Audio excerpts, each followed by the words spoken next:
were singing along. Gareth Southgate, very soberly dressed again tonight, as he was in Milan on Friday evening. Black suit, black tie, white shirt. He also was singing there. And we will have something of a ceremony actually before the game. And down on the side of the pitch, the chair of the Football Association, Debbie Hewitt, is standing there. The president of the German Association, Bernd Neuendorf, and also Sir Geoff Hurst, who is inextricably linked with Wembley Stadium and that famous day in 1966 when Queen Elizabeth II presented the Jules Rimet Trophy to Bobby Moore. So they are standing on the side of the pitch, and they will bring wreaths forward and lay them on the side of the pitch before we have a minute's silence before the start of the match. But the two teams just crouching behind their team flags that are placed on the playing surface at the moment and having the photographs taken. And now the two captains coming together on the halfway line, Joshua Kimmich of Germany and Harry Kane of England. England tonight playing in the new red change kit, and they exchange the pennants, the two captains, and clasp hands together. And Danny Macaulay, the Dutch referee, has completed his formalities as well and now walks towards the centre circle, and the players will be called. Inextricably linked with Wembley Stadium, touched so many areas of British society, but here, amazing to think that Princess Elizabeth, as she was then, the first time she presented the FA Cup, it was to Billy Wright in 1949. She also gave Stanley Matthews his winner's medal in 1953 after the Matthews final. And on the programme cover tonight, that famous moment, it's in black and white, but I'm sure you remember it in vivid Technicolor, those who can remember it.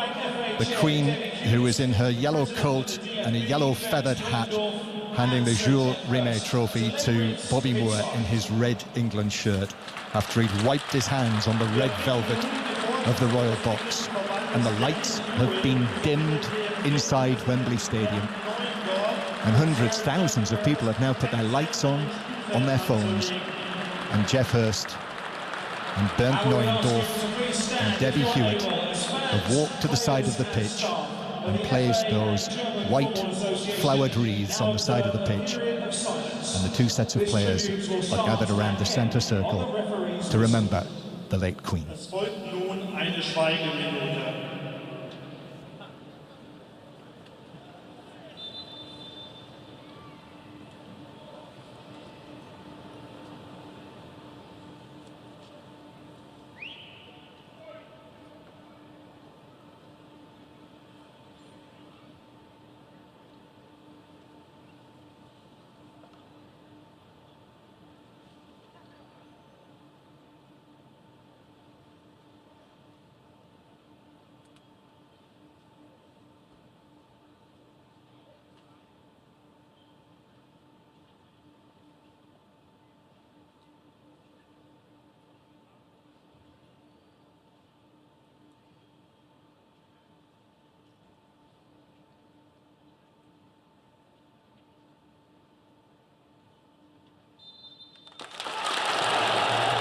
The image of the Queen's face on the huge electronic screens up above either end of the ground. And it really was actually a very subtle and effective touch to dim the lights inside Wembley Stadium. Just add that element of darkness and all of the lights in the stands. So the team's now ready for the start of the match. England and Germany playing each other for what is the 34th time. Old foes. England in the red, Germany in the white shirts. Just 55 days to go before the World Cup kicks off, and exactly 2 months to the day before England play Iran. There is only this 90 minutes of football to play for England. Danny Macaulay blows his whistle, a huge cheer from the Wembley crowd, a full house here this evening, and Germany get us underway and immediately fire the ball forward.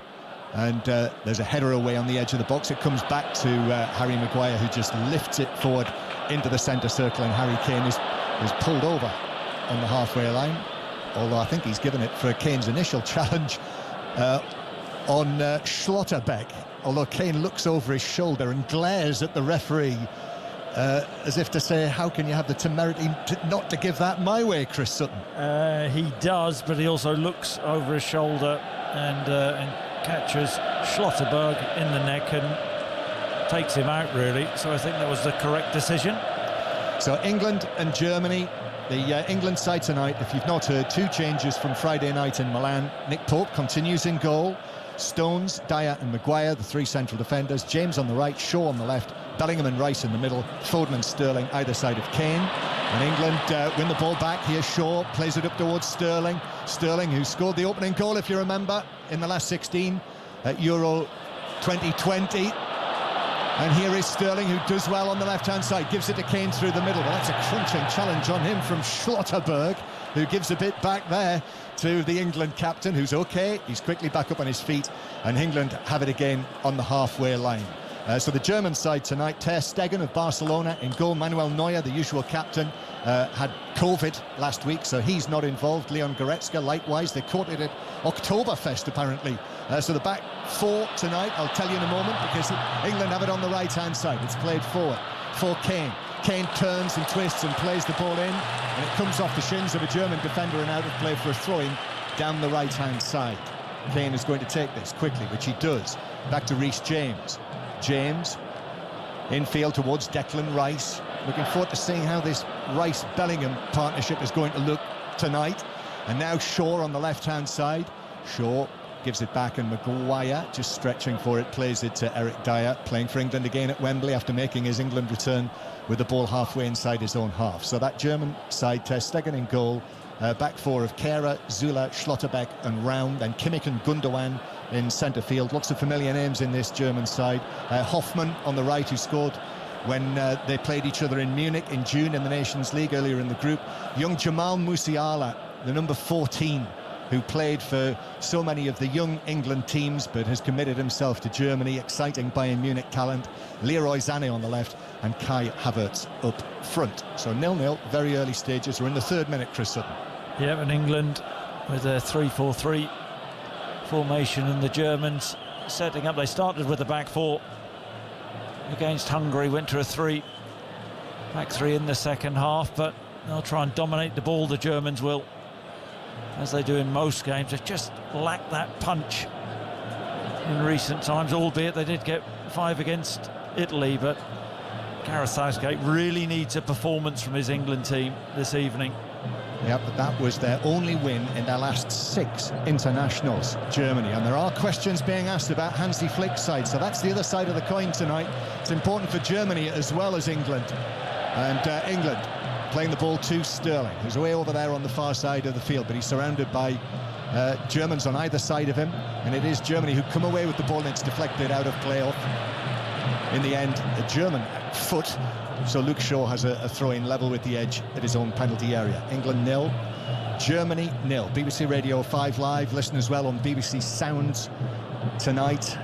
And Luke Shaw still waiting to take this throw-in, making his return to the England starting lineup. He's not started for club or country, Luke Shaw, since August the 13th. Started Manchester United's first 2 matches of the season, and there's a slip on the halfway line by Raum, the left back, but Reece James was quickly closed down.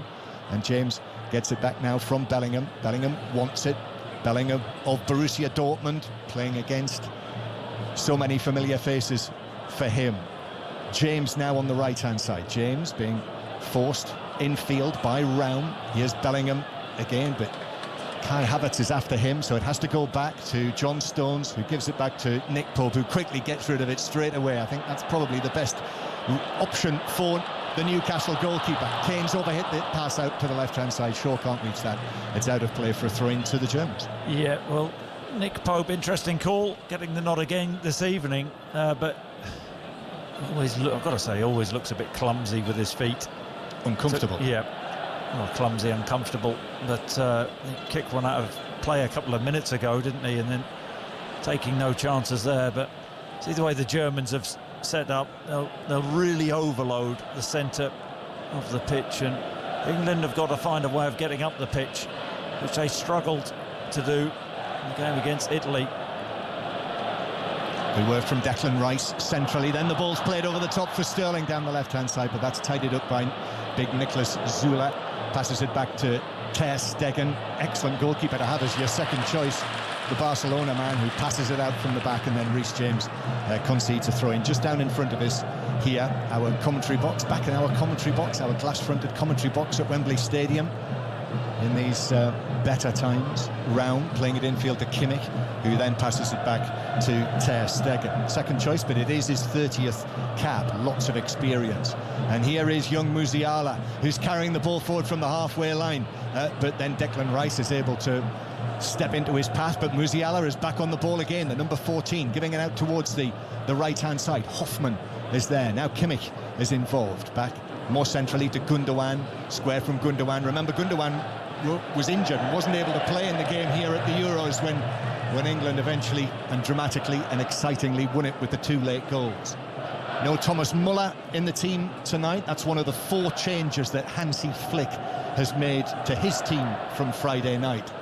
Rudiger suspended, so he couldn't be involved. Gnabry, Muller and Werner are all among the substitutes. Here is the Manchester City man, Gundogan. Gives it to Hoffman, and then back into the German half. The white shirts of Germany with a big black stripe down the middle, a little bit like the Ajax style. Black shorts and white socks. So everyone's got their World Cup kits on in these international matches. These are the shirts that we will see in Qatar in 2 months' time, when we will bring you every blow of that World Cup on 5 Live and here on BBC Radio. Here is Musiala, nice turn away from Rice. Little touch to Kimmich, but that breaks down, and now Foden can bring it forward for England over the halfway line. Foden, just a little touch to Kane to his right-hand side. Sterling's available on the edge of the box. Kane curls it in towards the back post, but beyond the run of Foden, and it will run over the white line and behind for a goal kick. And that's when England look at their most dangerous. The turnover there, Bellingham did well to win the ball back, and England are away.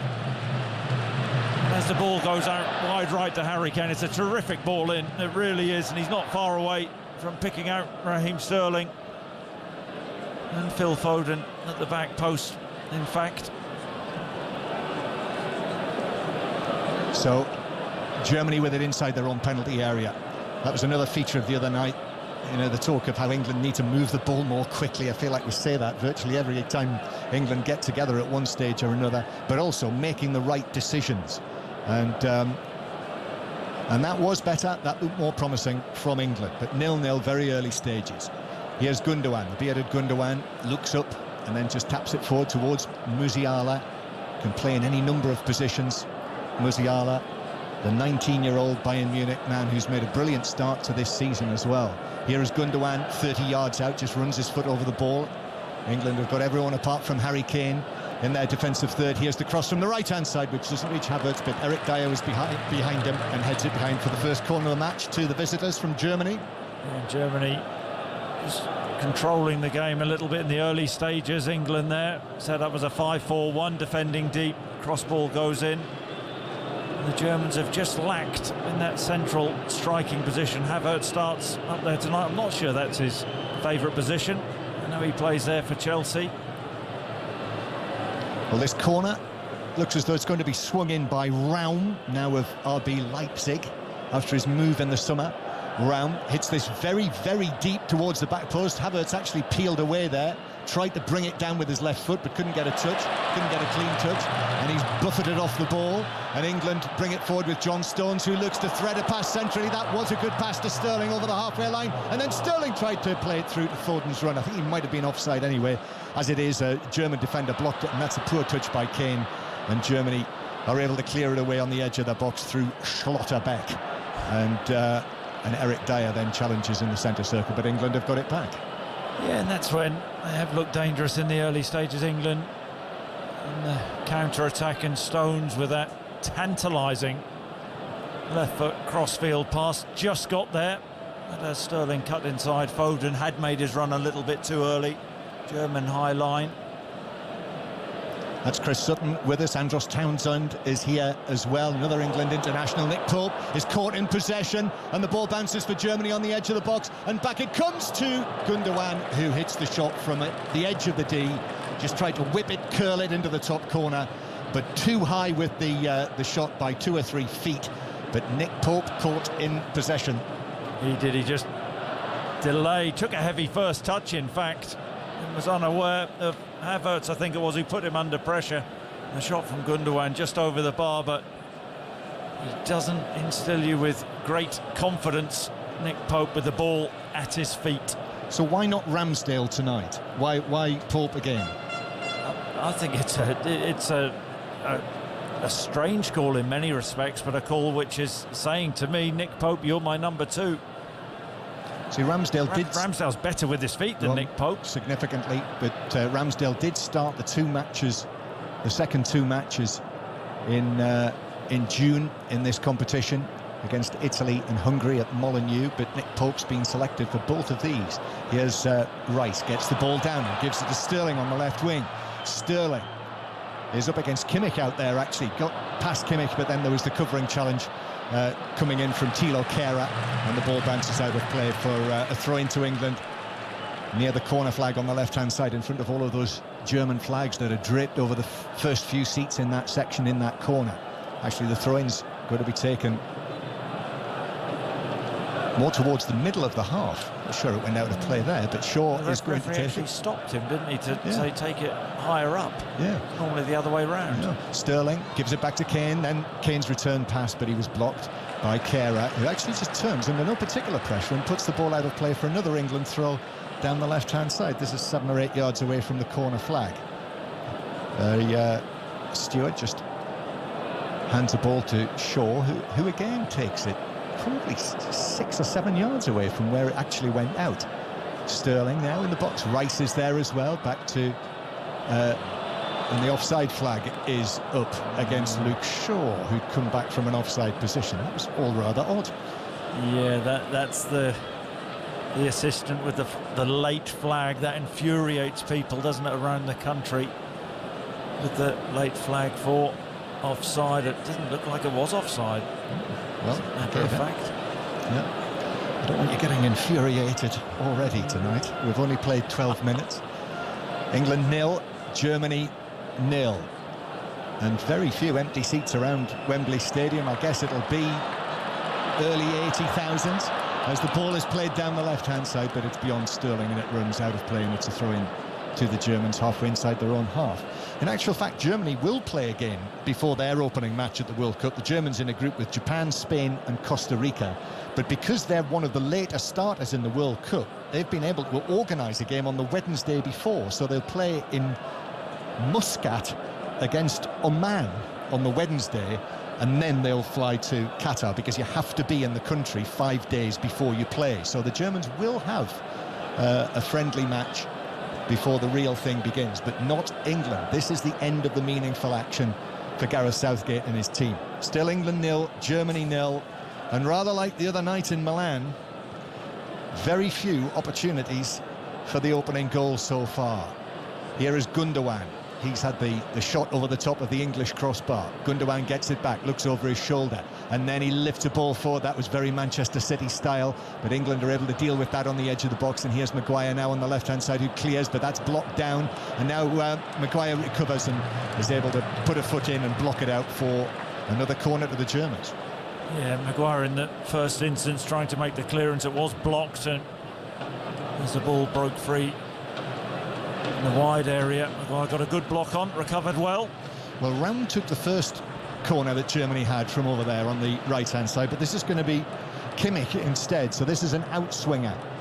As Germany play from right to left as we look from the dressing room side of the ground in the first half. Kimmich raises his right arm and then fires this into the back post. It's over the top of Havertz. It's headed back across the England penalty area. Maguire headed it away, nodded further away by Bellingham on the edge of the box. A stretching header as he moved backwards by Harry Kane, and then it's volleyed forward into the centre circle by Raheem Sterling. But the Germans are back in possession, and the central defender Schlotterbeck gives it back to Gundogan, who is behind him, and Germany are able to assume possession of the ball again inside England territory.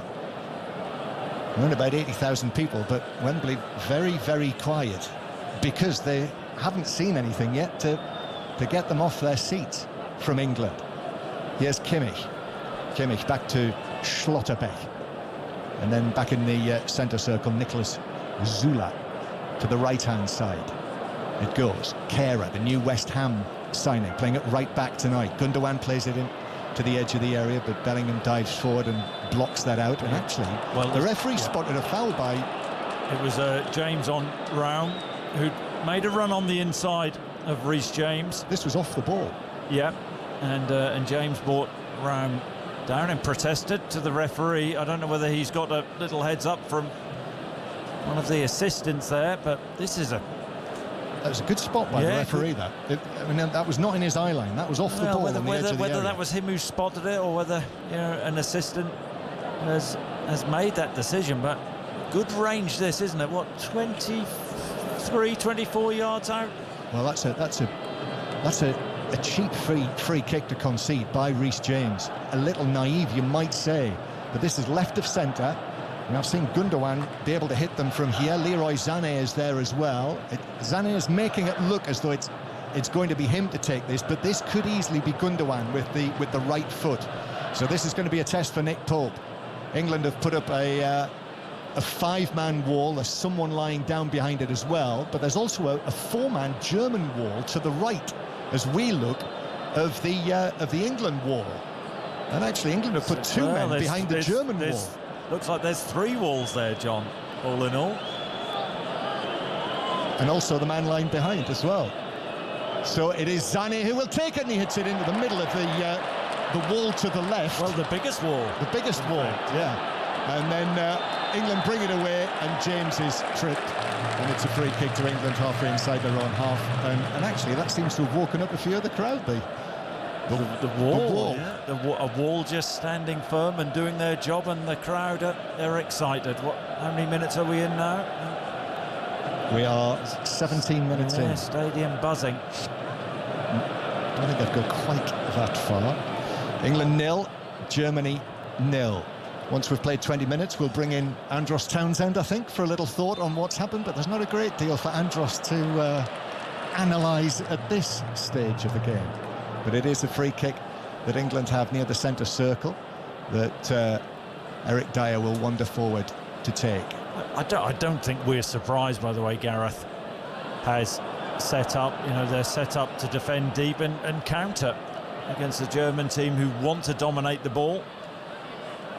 And this is a German team who, even though they've won only one of their last 6 matches, as I mentioned, that defeat on Friday night against Hungary, that was Hansi Flick's first defeat as the manager of Germany, of the national team, Champions League winning coach with Bayern Munich. That's spectacular, but relatively brief spell that he had in charge of Bayern Munich, and losing his first match out of 14 after winning the first 8. Here's Ter Stegen with the ball in front of his penalty area. Ter Stegen just knocking the ball 2 or 3 yards in front of himself and then overhitting the ball downfield that Nick Pope should deal with at the other end, which he does, just picks it up. So England 0, Germany 0, BBC Radio 5 Live and BBC Sounds tomorrow night. More Nations League commentary with rather more on the line in the Nations League as Scotland go for promotion to League A. So our team will be in Krakow in Poland for Ukraine against Scotland. You'll be hearing that if you're listening to 5 Live this time tomorrow night. Ball played over the top for Germany. He has Havertz on the right-hand side. One of the players in the German team not necessarily in the best of form with Chelsea at the start of this season. Ball headed forward for Sterling, who nods it down, and then it's taken up by Bellingham. 2 Germans, both of the central midfielders, Gundogan and Kimmich, catch Bellingham at the same time, and it's a free kick for England inside their own half. What about the theory, Chris, that this promising pair, Rice and Bellingham, might be even better if there were 3 of them in that central midfield area? What have you made of the partnership between them so far?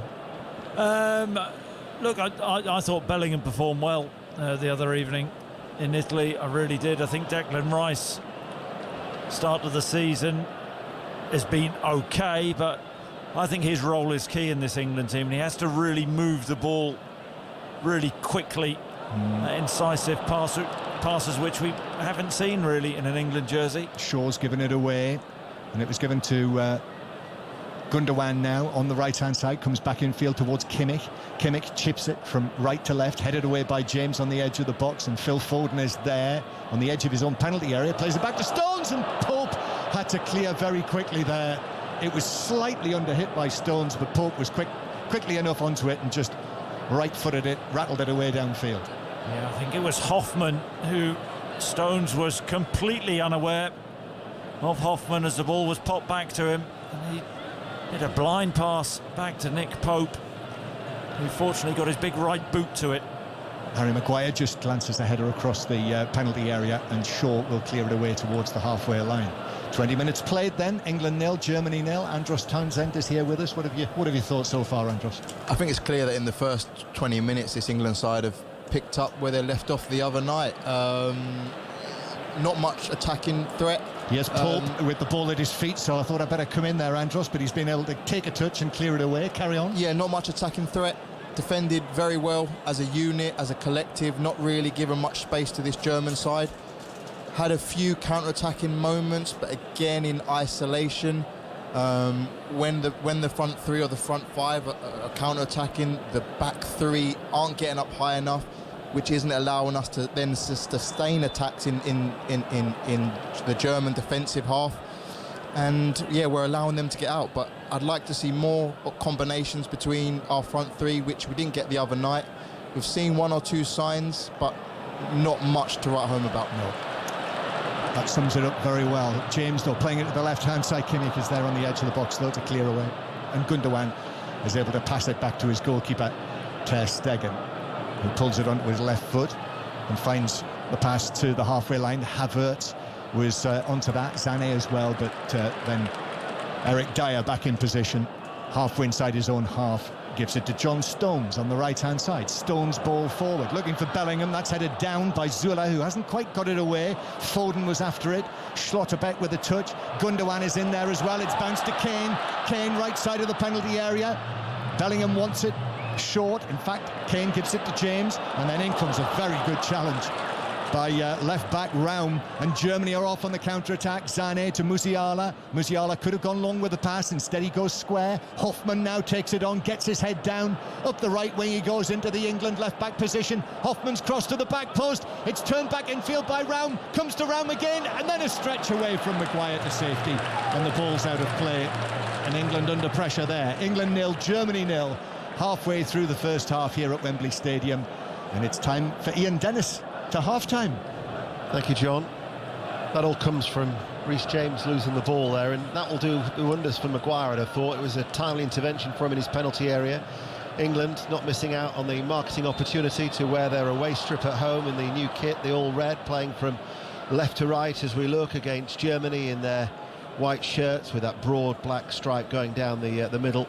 And it is 0-0 on BBC Radio 5 Live. There have been a couple of nervy moments for Pope with the ball at his feet, but apart from that, England have certainly defended a lot better than they did if you think back to the opening 10 minutes. Quite a nervy start in Milan on Friday night. Germany have a throw on this near side the left, 10 yards in. Raum to take it, arcs its way in, headed out by Stones, picked up by Rice on the edge of his penalty area, held up though by Hoffman, and then Maguire plays the ball forward. And then it's laid back, and now England can come forward. And it's a ball through the middle, looking towards Raheem Sterling. Sterling enters the penalty area. Sterling saved by the goalkeeper Ter Stegen. Cut back onto his left foot, about 12 yards out from goal, central position, and Ter Stegen making the save, all in blue, away towards his right-hand side. By far the best opportunity of the game, 0-0. Yeah, and what a pass this is. I think it's Luke Shaw who hits the pass from deep, and it's curled round the back of the German defence, and Raheem Sterling, right-hand side of the box, chops onto his left foot, tries to feed the ball into the far corner. What a save that is. Sterling with a layoff. Foden towards Harry Kane. It's played behind him.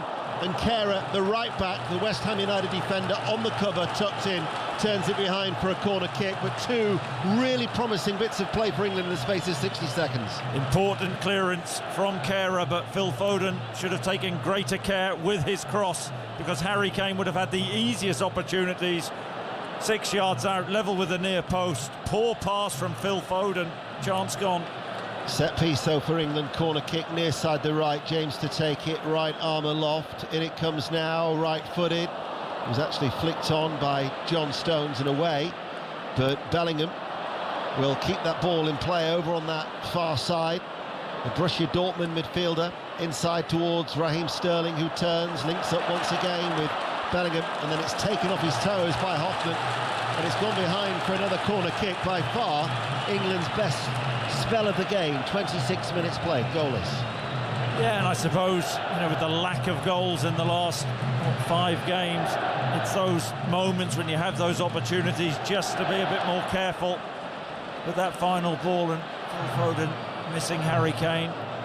All about those fine margins as the corner kick from the left-hand side, headed goalwards by Kane, comes back to Kane, and with a dipping volley from the right-hand side of the penalty area. He hit it first time right-footed, and it drops probably about half a foot wide of that left-hand post as we look 0-0. I mean, this is such wonderful technique from Harry Kane as the ball dropping. What would he be?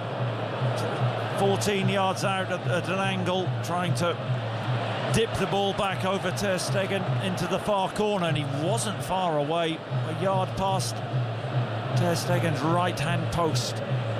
When you were having great fun with John and he was talking about the various walls, I'm surprised you never said it's a wall of silence, because at the time Wembley was quite quiet, but they've certainly been livened up with those England efforts, 3 of them in a rapid-fire time. But it's Germany now who are coming forward, and the ball from the central defender Nico Schlotterbeck given away. Gundogan though will have it back for Germany, who's right of the centre circle. Joshua Kimmich now for Germany. Waits, plays it forward. Hoffman able to turn out to Kehrer on the right, goes square along the ground. Kimmich with Bellingham behind him.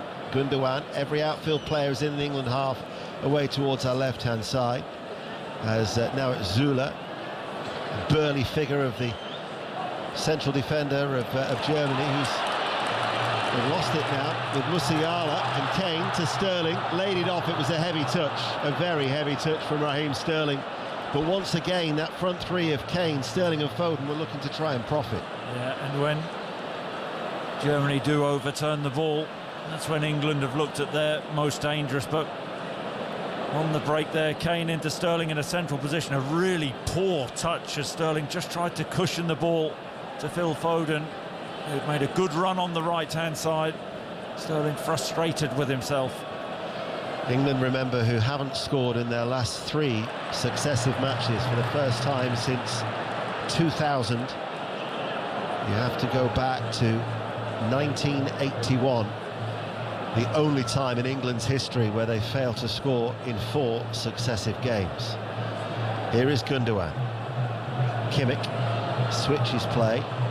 Raum, left back, closed down by James, runs away off the shins of the Chelsea defender. Who were those games against in 1981? Romania, Brazil, Wales and Scotland. God, Brian couldn't score against that mob. That won't endear you to your friends north of the border, unless you were talking about the Welsh. And that won't endear you to your 606 partner, Robbie Savage. I was talking about Brazil. Here is Gundogan, tries to slide it in low. Ron Greenwood was the manager back then for England. Here, Kimmich, Raum, Gundogan. Pace of the game has slowed down considerably. Germany will see a lot of the ball. England have dropped off, everybody behind it. Gundogan able to turn 6 yards forward of the centre circle. Hoffman's in a central area, gives the ball away. Bellingham can't hold on to it, comes back to Gundogan, slides it through, and then Havertz miscontrols the ball. England managed to get away with that. Kehrer, though, is back forward for Germany on that far side, the right. And he slips the ball on the inside now to Hoffman, and then Kehrer dives inside the penalty area, looking for a penalty. Now that is where you're wanting your referee to take action. Yeah, I mean, there is a slight clip, isn't there, outside the box from Sterling, but... It's an exaggerated dive. Absolutely. He's so much better than that, Kehrer. I knew you were going to say that. Ball played away by ter Stegen. Gundogan on the edge of his penalty area now. We've been playing for half an hour here at Wembley on BBC Radio 5 Live and BBC Sounds. And tomorrow, incidentally, England's under-21s against Germany's under-21s will be streamed live on the BBC, the Red Button, the BBC iPlayer, as well as the BBC Sport website. That's at Bramall Lane. Here we are at Wembley in North London, where it is still goalless. Musiala, Raum, the left back for Germany, to Schlotterbeck, inside to Gundogan, in between the two central defenders. He has the ball now, and now it's with Zula, just edging his way forward. Hoffman to Kimmich, short diagonal ball back towards Hoffman, creates the overlap for the run of Kehrer. First time cross cleared by Sterling for England, and now Germany starting to see a little bit more of the ball.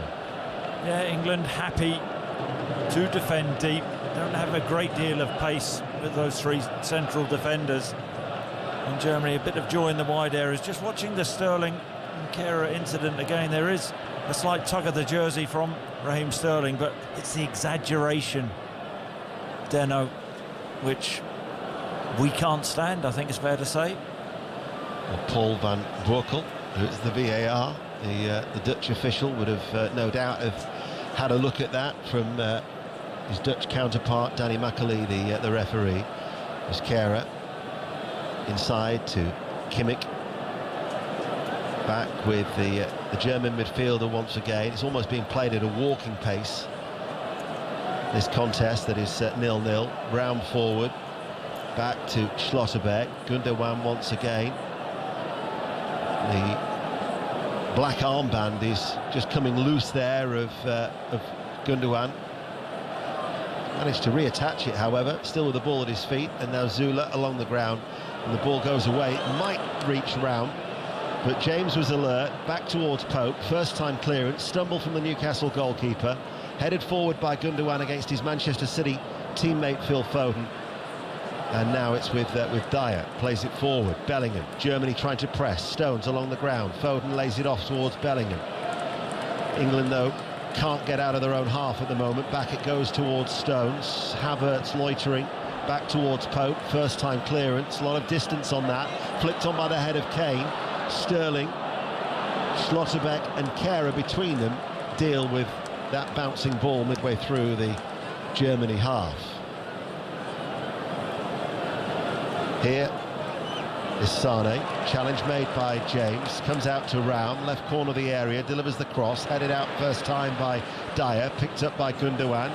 This is Kimmich running to the edge of the area, checks back onto his left foot, chips the ball in towards the penalty area, and it's over the head of Musiala. In the other group, by the way, Group A3, Hungary, who had a 2-point advantage over Italy. Raspadori, who scored against England the other night in the San Siro, has given Roberto Mancini's side the lead. That would take Italy to the top and go through to the finals. The venue for those finals will be probably decided for the next UEFA Executive Committee, who meet on October the 27th. But Italy looking to try and pip Hungary to the top of England's group. Of course, England have already been relegated, and the 2024 competition will be in the second tier. 34 minutes played, 11 minutes to go to half-time. Get another word from Andros, who's alongside us here before the break, as Gundogan picks it up, plays the ball forward, headed away by Stones. And then James has lost the ball to Raum, the left-back. Now it's with Musiala, and Musiala was looking to try and get on that ball there on the edge of the area. Here is Stones there with the interception towards Foden, and Foden can run forward. Kane having to check his run. Stones is pulled up there. Looking towards Sterling, yeah, through to the goalkeeper. He's got a big problem there, John Stones. Was looking to make a run in behind the German high line. He's gone down. I'm not a medical expert, Deno, but that's a right hamstring. Foden was looking towards Sterling, but whilst that was happening, Stones has pulled up and he's sat down, and he's now just on the halfway line and doesn't look like he's going to be in a position to continue. So let's bring in Andros. What have you made of the game then, Andros, so far? 10 minutes to go to half-time. Yeah, again, we've had our moments and spells.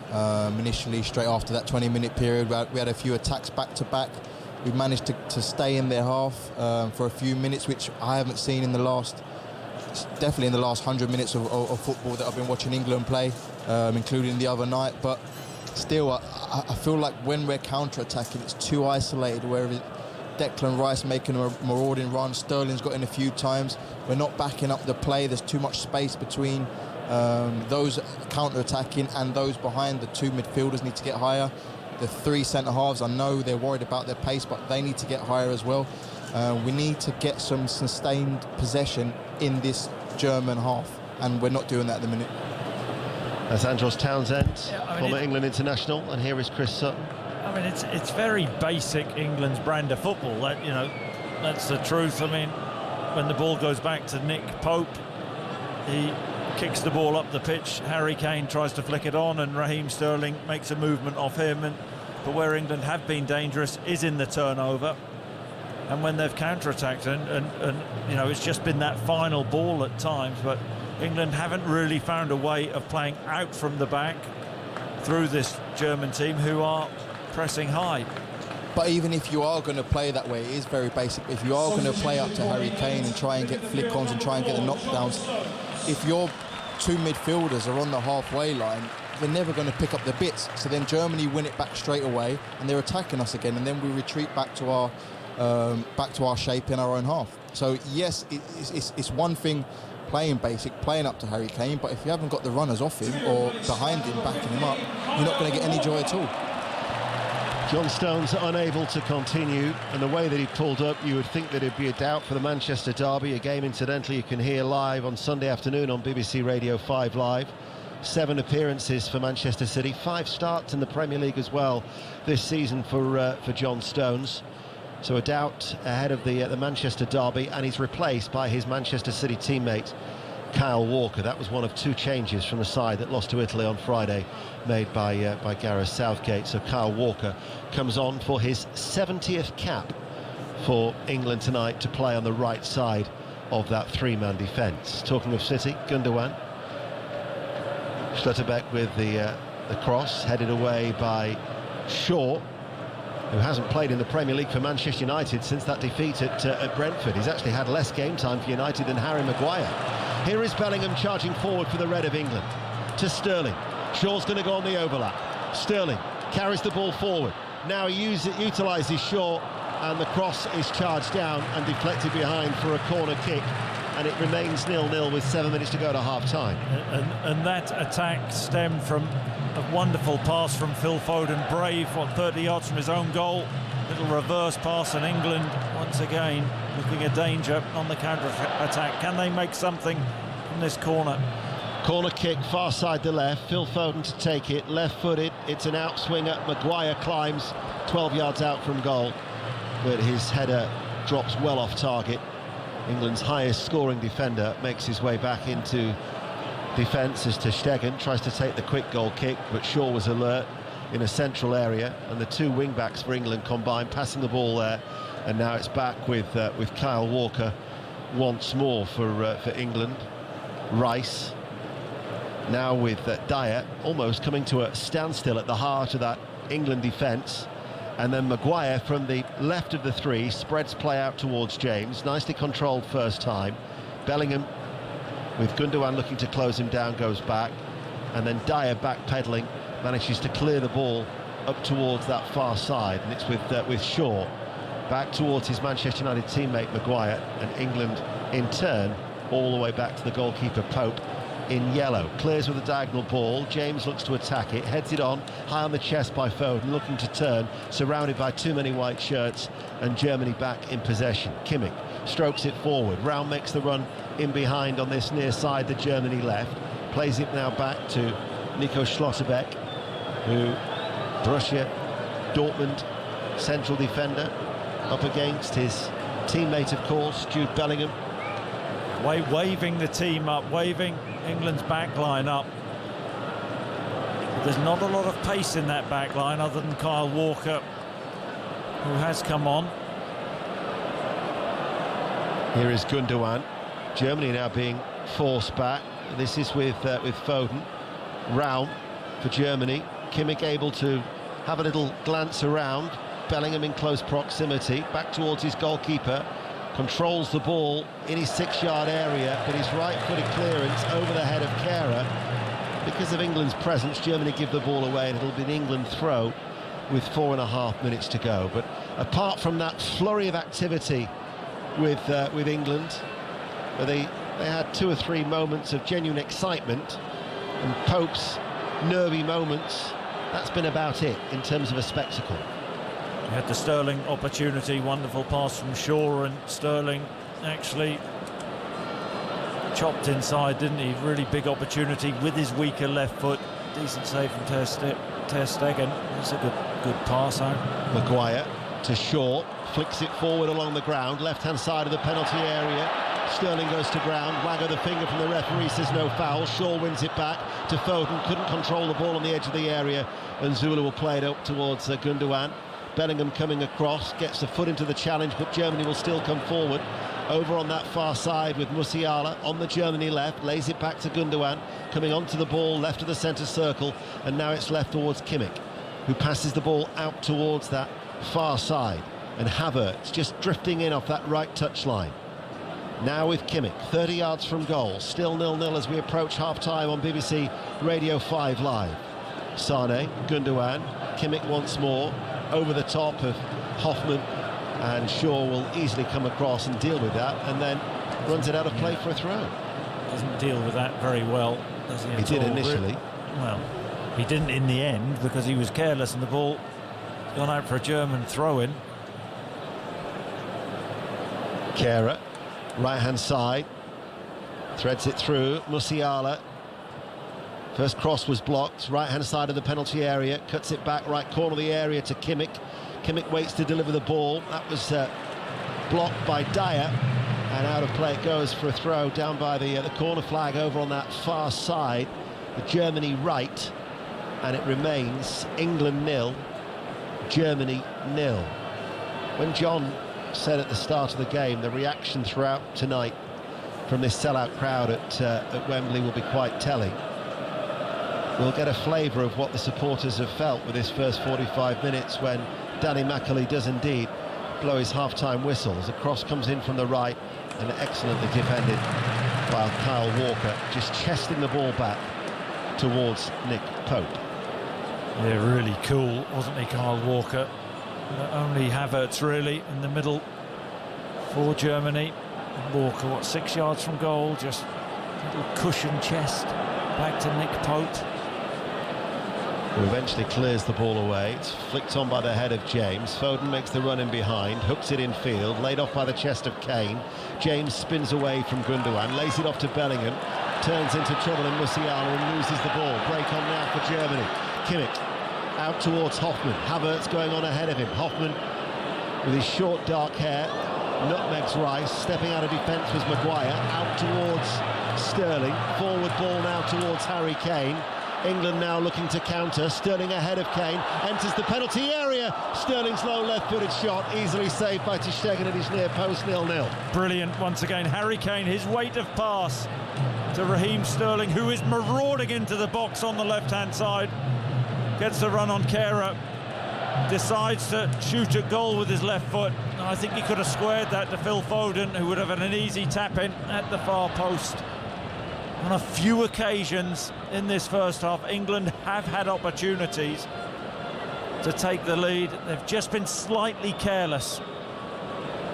Gareth Southgate yesterday in conversation with John was saying that's where they need to be ruthless in that final third.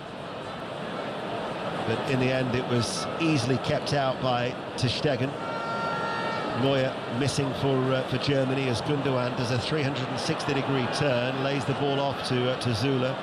Central defender for Germany was quite high there, edge of the area now with Musiala. No sight of goal, plenty of red shirts back, no way through, and England able to clear. Ball just touched forward by Bellingham to Foden. Now it's with Raheem Sterling over the halfway line. A little dart forward by Sterling. The through ball to Foden was blocked. Comes out towards Harry Kane on that far side, and back it goes towards Shaw, and we're about to find out how much added on time there will be. as you may have heard, it's just the two.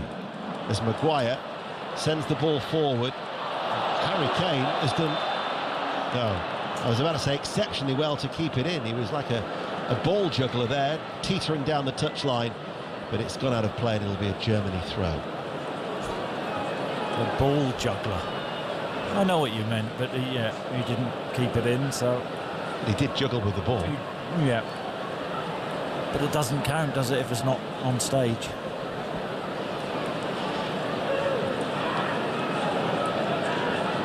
Back with ter Stegen. And now with Zula to the Germany goalkeeper. Declan Rice has gone into press Gundogan. Looks like ter Stegen. No, so good with the ball at his feet, ter Stegen. Schlotterbeck will test out that footwork once more of the Germany goalkeeper to Zula. There is a hush around Wembley Stadium as Hoffman now picks up the ball, plays it out towards that far side, the right, to Kehrer. He's had an interesting time since he's moved to West Ham United. An own goal against Tottenham, conceding a penalty against Brighton and Hove Albion.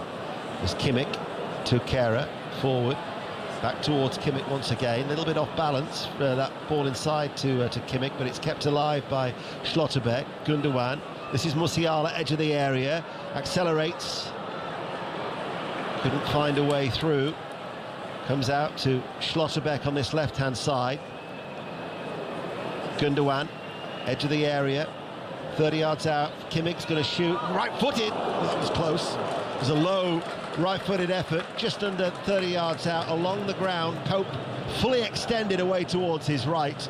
But as we look, it was off target from the left-hand post and behind for a goal kick 0-0 in stoppage time. The England defence very deep, a couple of yards inside the box, and Raheem Sterling, the closest man to Kimmich, who shoots from a central area. Sterling doesn't really shut him down, and he's not far away, Kimmich. Decent strike. Don't want to give him too many shooting opportunities. The reaction from tonight's game will be live, if not before we're off air at 10 o'clock, into Colin Murray's programme that follows 5 Live Sport at 10. But the half-time whistle has sounded. It's England 0, Germany 0. England had a couple of nervy moments for Nick Pope in goal, then that low effort for Kimmich. But apart from that, the best spell was when Harry Kane had an effort that was off target, and Sterling, with on his left foot, brought out a save from ter Stegen in a flurry of activity.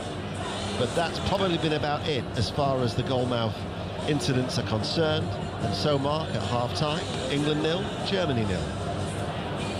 You still awake, Andros?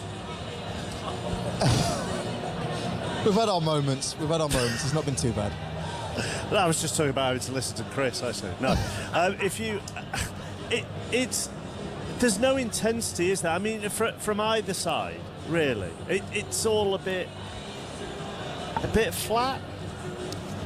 I think from the German side, they've had the lion's share of possession, but they've not really troubled us at all. They've not really dragged us out of position. They've not gone down the side of us. They've not gone over us. They've not gone in behind us. So I think from an England side, even though we're not seeing large amounts of the ball, I think we're very comfortable.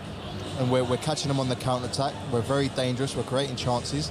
But we just need to be, like the guy said in commentary, we need to be more clinical because we're not getting there as often as we would like. Chris? Yeah, I think there's an element of, we knew the way Gareth would set up, how he sets up against the better teams, and it is to counter-attack. I think the truth is, from the first half, is as Andros said, Nick Pope hasn't really had anything to do in terms of shot stopping, and there haven't been any big opportunities for the Germans. If anything, England have just been slightly wasteful when they have had opportunities. The Foden cross where he has to find Kane, I mean, massive opportunity. Sterling went through, and it's a good save from ter Stegen. Kane was a bit unlucky with the volley. There have been moments, but England just have to be clinical in those moments, and that's the story of the first half. But I don't think that it's not going to happen under Gareth for England to go toe-to-toe with the big nations and play an expansive, brand of football. It's not going to happen. We have to accept what we are. And it's been basic football at times. Nick Pope hasn't taken any chances after he made an error early on, and he's been like walloping balls up to Harry Kane, who's trying to flick the ball on.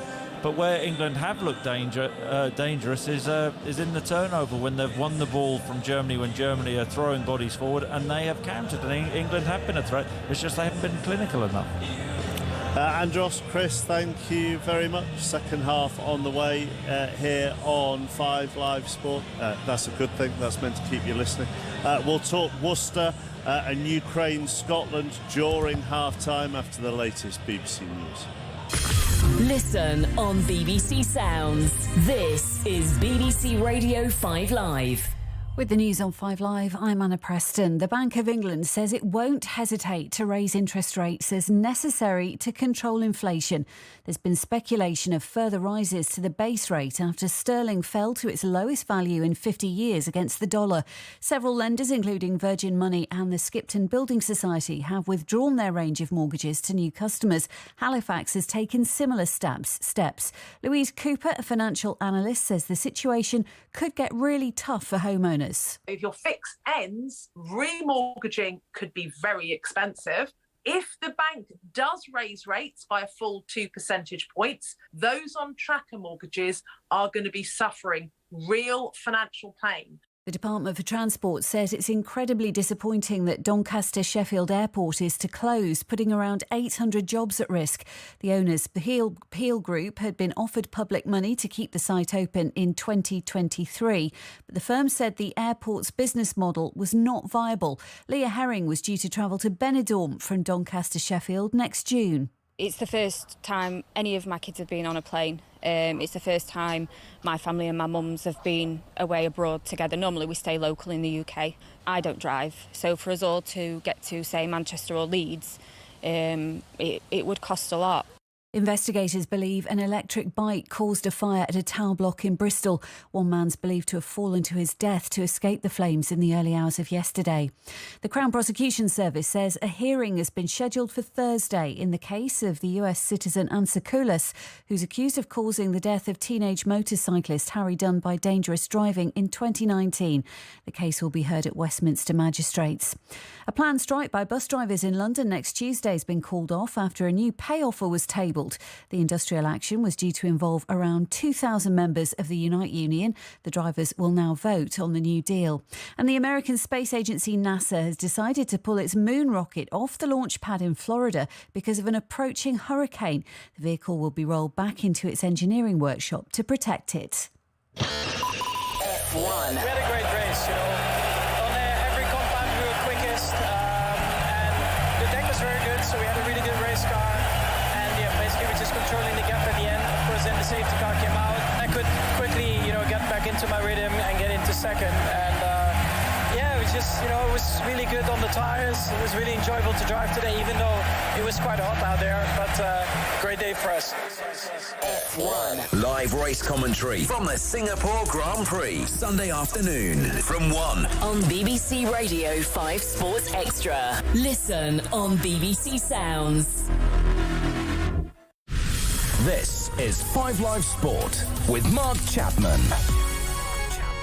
England 0, Germany 0 at half-time. Second half on the way. Now in Rugby Union today, Worcester Warriors have been suspended from playing and will be put into administration after failing to meet an RFU funding ultimatum. We can hear from Nick Easter, now a defence coach at the club. It's obviously been a horrific situation the last 5 weeks, 6 weeks, however long it's been going on for. But personally, I know there's a lot of other people in a lot worse situation than I am now. That doesn't make it easier, but it's been a lot of mental torment and torture, and it's probably born out of, yes, look, not the situation that we signed up for and we thought that the club would be in, but rather the fact that the communication and lack of answers and the complete uncertainty, which is probably what concerns you the most. Whereas when you have good communication lines and there's a bit of certainty, whichever way it may be, you can move forward. And I suppose the announcements in the last hour or 2 hours or whatever it might be have provided a bit of that. We've got a call later on tonight, as coaches and management, so I'll find out a little bit more about what's going on. Minty, because it's been broken deadline after broken deadline. There's been no visibility in person, if I'm to believe everything that I've seen on Twitter with regards to the new owners. You shared your frustration online too. But as from today, and I'm sure you get more clarity when you have your call, what is your stance? What is your position? Currently suspended from the Gallagher Premiership. You're employed to coach players every single day, but there is no competition. Yeah, so as far as I'm concerned and the club's concerned, Steve Dimes decided on Saturday, told the management before the game, told the players after the game, we'd have the week off. He said there's no point coming in because the other thing is the building now isn't insured. So it's been closed as of 4:30 this afternoon. Even the caretaker and his wife have been kicked out, which was their accommodation for however long they've been there. Yeah, I mean, that's how appalling the whole situation is, and the lack of honesty and care that's gone into the situation, to be honest with you. So we can't train there. So yeah, look, if we carried on training, we might have to go, I don't know, to a local school or a club or a field or something. But I just don't think that does anyone any good. So he's given everyone the week off, as far as that's concerned. I mean, over the last few weeks, Ben, as you've said, it's been really uncertain. Has the rugby been the gel between it all, just keeping people together? I mean, I know it doesn't mean much right now, but you had a great result. And sometimes rugby can bring the best out of people in that way. Has it done that in this situation? Yeah, look, at least it gives you something to focus on, doesn't it, for the time you're training, and obviously the lads playing, and us as coaches, I suppose, and the supporters just get behind the boys, and they've all been fantastic. And it gives you an outlet. It's obviously an incredibly physically demanding game. So your frustrations and anger and what other emotions you're feeling, it gives you an outlet. But it can only go so far, can't it, really? Yeah. We want to keep everyone on, coaches. And Dimes, who's obviously in charge from rugby side, has said that, he wants to keep everyone on, but he won't stand in the way of people that want to leave. And I think a small amount of people have asked whether they can leave. I think it's, that their minds aren't made up. I'm pretty sure, well, actually, I know that everyone is committed to wanting to stay, but obviously it gets to a point, doesn't it, where you can't just carry on being led down the garden path and something needs to happen. And as I repeat, now with the suspension and now the administration, we'll be a lot closer to finding out what does happen. It's a must listen every week, is the Rugby Union Weekly. This week, more so than ever. Plenty more with Nick Easter, with Hugo and Chris Ashton on the pod, and the full episode will be out later tonight on BBC Sounds. Now, tomorrow night, we've got live commentary of Scotland's Nations League decider against Ukraine in Poland. Alistair Bruce-Ball is there. Yes, welcome to the beautiful city of Krakow in southern Poland. Pat Nevin and I have flown over today with a fair few blue-shirted, bekilted Scotland fans, if that's a term. I'm not sure it is. They're hoping their team can get at least a point against Ukraine in our commentary game on Tuesday night to win Group B1 of the Nations League. We'll hear from the Scotland boss, Steve Clarke, in a moment, who's been talking ahead of the game. Pat, Scotland obviously off the back of an excellent win against Ukraine last week, but unfortunately Steve Clarke is missing a lot of players, and not just players, key players for this one. He is. I made a mistake of speaking in 5 Live last week about the fact that we've got lots and lots of fullbacks. I shouldn't have opened my mouth. We've got hardly any left yet, with so many injuries, but really important ones.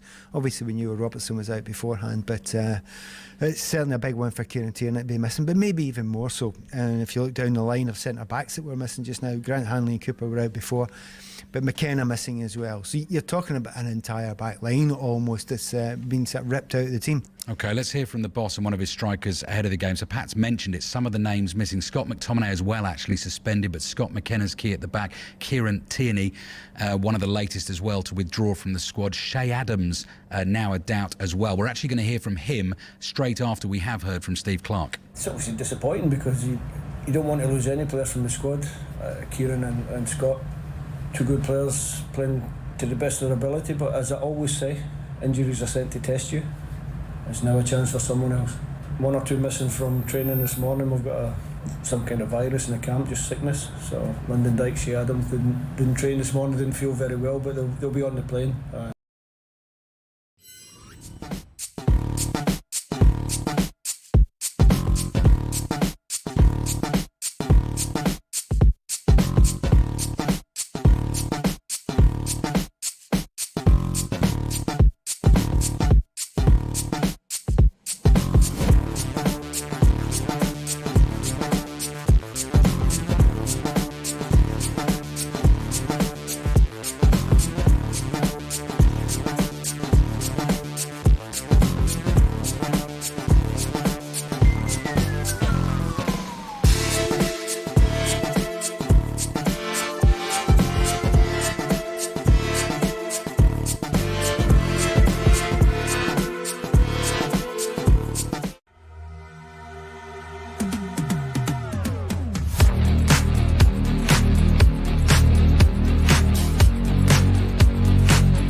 podcast, which you'll be able to download later on via BBC Sounds. And don't forget the Rugby Union Weekly one will be up a little bit later on. We're waiting for the second half to get underway at Wembley, goalless at half time. Andros Townsend, what do you want to see more of in the second half? Definitely more in the final third, more creativity, more linking up. But I think, like Chris said earlier, we've created the chances. We've created 4 or 5 good chances. Just the final ball, we need to be a bit more clinical. When you're playing the low block, you know you're not going to get that many chances. But when you do get in the final third, you need to make it count. Would you switch the wide men round, Andros, at all, so they're playing on their natural side? No, I think they're more comfortable. I know nowadays the left footer plays on the right and the right foot plays on the left. So I think they're both comfortable where they are. They're both creating. It's just, I know it's rich. It's very rich coming from me, but it's just the final ball is just that end product which is missing. So you've heard from Andros. Chris is alongside him. Second half maybe has just got underway. Cool, I don't want to miss a second of this. Sorry, John Murray. He's very naughty, isn't he, Mark Chapman? Second half begins here at Wembley Stadium on this dry September night. England 0, Germany 0. Germans have made a change. Timo Werner, once of Chelsea, is onto the field now. He's taken the place of Jonas Hoffmann, who was quite quiet, I must say, on the right-hand side. So Werner, who's done well actually since he's gone back to RB Leipzig this season, has already scored 4 goals. Werner is on. We'll just see where he's going to play. If he's going to play through the middle, which I suspect he will, as Germany win a free kick inside their own penalty area. He is, isn't he, Chris Sutton? He's got the number 9 on his back and he's playing through the middle up front, Werner. Yeah, and Havertz just dropping into that number 10 role for the Germans. Nearly getting onto that ball and Werner backing in, but Maguire winning it. Wouldn't that have been lovely had England scored after 10 seconds and Chapman would have missed it? Well, they didn't. So England in the red shirts with the blue trim. This is the new kit with the old style collar, the navy blue collar, and Germany in the white shirts, big black stripe down the front of those shirts, black shorts and white socks. And in the second half, England playing from right to left, as they did when they scored the 2 goals here at the Euros in the last 16 and beat Joachim Löw's Germany as they were at the time. Offside flag against England. That's really bad from Luke Shaw, the left offside. wing back. Declan Rice getting a long 40-yard ball from the centre of the pitch to Shaw, who made a run in behind, but is looking across the line, the German back line. That's really poor. People haven't rushed back to their seats for the start of the second half. Still lots and lots of empty red seats. People still coming in the entrances. And here is Werner for Germany. Square from him. Kimmich. Kimmich is onto this, 30 yards out. Slips the ball through for Musiala. He's got some space right side of the penalty area. He pulls it back to the edge of the box, but he pulls it straight to his young friend Jude Bellingham. And Bellingham for England passes it forward quickly to Sterling. And now Kane, return pass to Sterling. Sterling's got away from Zula, but the Germans are getting back in numbers. Sterling on the left-hand side puts his foot on the ball actually, and now the Germans are all back in position and groans. You can hear it from the England supporters. I will run you through the teams again when we get a chance, but England with it still inside German territory. Little ball forward towards Bellingham, who plays it out to the right-hand side. Reece James is there. Bellingham again with a touch. That's away from Foden though, and I think it will be taken up by Germany deep inside their own half. It is with the left-back round. I think the frustration there for the England support, and I get that, is Sterling actually turned back when he had the run on Zula, had the opportunity to go for goal, but didn't back himself, turned back, and the chance was gone. England with Foden. He has been bright in the match, Phil Foden. He's done a lot of good things. Now the ball square across the edge of the box to Sterling. Shoots, but Ter Stegen diving to his left is able to catch it, actually, leaping to his left. Yeah, and it's a good run from Luke Shaw on the overlap, and Kehrer just backs off because he's thinking about going with Shaw. That allowed Sterling to come inside on his right foot and tried to bend the ball into the far corner, but smart goalkeeping. Germany it is now coming forward. Still 0-0 on 5 Live and BBC Sounds. Ball out to the right-hand side. And Thilo Kehrer of West Ham playing the ball back towards the halfway line. England had to make a change during the first half. Blow from Manchester City. John Stones seeming to have pulled a hamstring. So he was replaced by Kyle Walker. That's the only England change so far. Ball's played over the top for Werner. Werner flicks a foot at it, but lifts it high over, and in any case the offside flag is up against the blonde German number 9. So the England team now, Pope in goal, Walker, Dyer and Maguire are the 3 central defenders. James on the right, Shaw on the left, Bellingham and Rice in the middle, Foden and Sterling either side of Kane. And the German team with Ter Stegen in goal, as England have given it away to Musiala, and Musiala takes on Maguire. Musiala went down in the box. There seemed to be contact, I must say, from my view here, but the referee, Danny McAlee, waved it away straight away. He was having none of that in terms of it being a penalty. Well, it's how much contact. I've got to say, my initial feeling was penalty. There was enough contact for Musiala to go down. Ball's out of play now, so the question is whether they're going to have a look at this on VAR. They've got to look at this. Got to. Musiala stands Maguire up, little step over. I mean, Maguire catches him, has to be a penalty. It's clumsy defending from Maguire, can't get his feet going. Well, that little step over, there is contact. Here we are. It's Harry Maguire's going to concede a penalty here. He kicked and caught Musiala on the ankle. The ball had gone. The referee's going across to have a look at the screen, but the video assistant referee, Paul van Berkel, has called the referee over, and this is an absolute certainty. He's going to have a look at this, and England are going to concede a penalty. Harry Maguire is going to concede a penalty, and there's the narrative for you right there. Absolutely. It's unfortunate. There's the rectangle from the referee. Boos from the crowd, but he points to the penalty spot, and Harry Maguire, in the middle of the England half, just lifts his hand to his face and walks back to his own penalty area. The England players go across. Declan Rice is going to have a word, Harry Kane as well, but it's no good. The decision's been given. Harry Kane just shepherds Rice away, but it's a penalty, and it's Ilkay Gundogan who's got the ball in his hands. Yeah, and it's Maguire who gives the ball away to Musiala. Dyer plays a little square ball. Maguire tries to find Shaw. Musiala pinches the ball and drives at Maguire.